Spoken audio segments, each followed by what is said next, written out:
Well, let's just bring you some news breaking in the last few minutes. It's the UK Health Security Agency, which has just released a briefing about its work on the Omicron variant.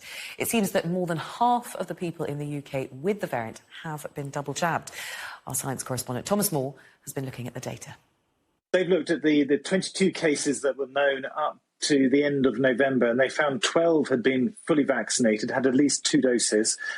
2 cases had at least 1 dose, and 6 hadn't been vaccinated. 2, there was no vaccination status. Now, at face value, that will look quite alarming that there are so many people who have been fully vaccinated who are developing the Omicron variant. But remember, too, that the vast majority of the UK population is now vaccinated.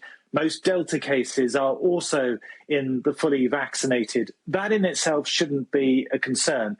But I think we're going to have to wait a few more days, perhaps even weeks, before we get a full idea on how well the vaccines are protecting against this new variant.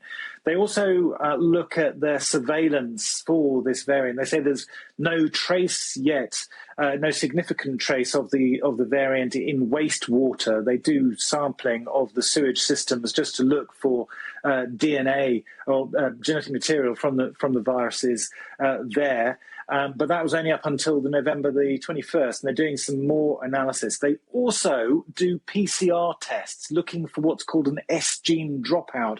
That's indicative of Omicron and various other variants, but it is separate to Delta. Delta doesn't have this dropout. And so it's a real red flag that they're looking for at the moment. And they say that in the last week, cases of this S gene dropout have risen by 141%. So certainly that is what they call an early signal of concern, something they're going to look at very, very closely.